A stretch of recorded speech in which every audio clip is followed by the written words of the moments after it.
بلشت دور على فكرتي كأي إنسان بيضاله شي يعني. فتحت الدرج وبحبشت وللأسف ما لقيتها. ما عرفت شو بدي ساوي، ما لقيت حل غير انه اتصل بالشرطة.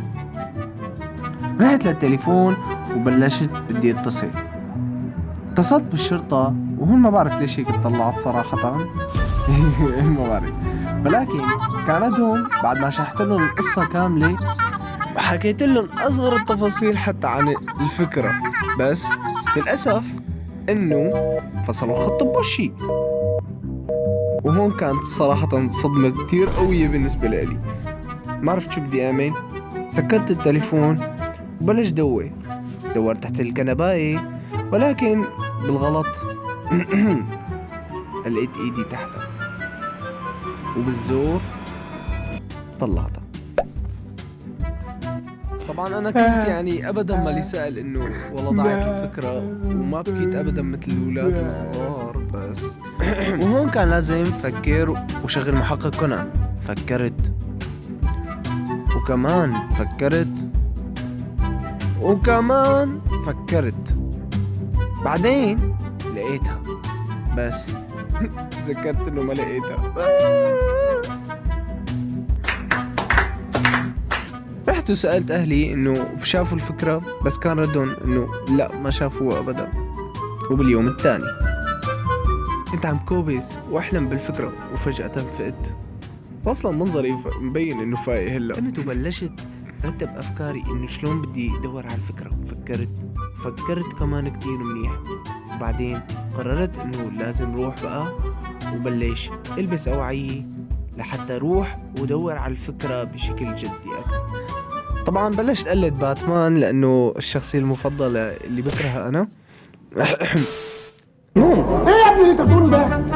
عملت لكم شوية بوزات حلوة، وبعدين قلت لكم انه عيب ما لازم اشلح بنطلون قدامكم.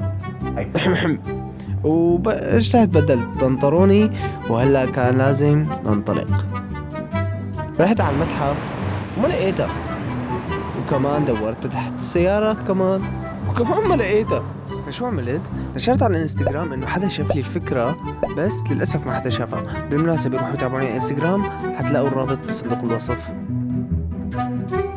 وباليوم الثالث كمان دورت بالخرستاني اللي بالمحل عنا وما لقيتها للأسف يعني. وبعد جهد جهيد وعناء عني ما بعرف شو كنت عم دور بجنيني، وفكرت انه ما حلاقي شي.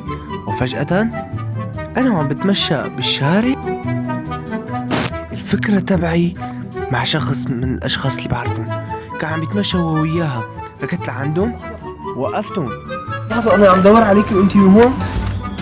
لك روح عني، قرفت منك ومن كسلك.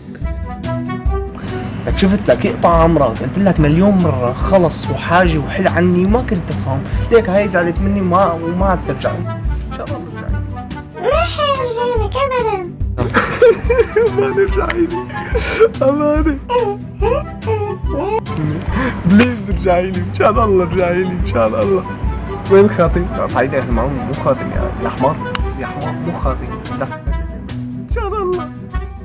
خلص امري لله، انا اصلا بعرف انه قلبي رهيف وحنين. خلص سامحتك كتير بقلبي الكبير، ولكن بسبب انه الفكرة تركت رفيقي صارت قصة كتير كبيرة. هذا اللي حتشوفوه بالجزء الثاني.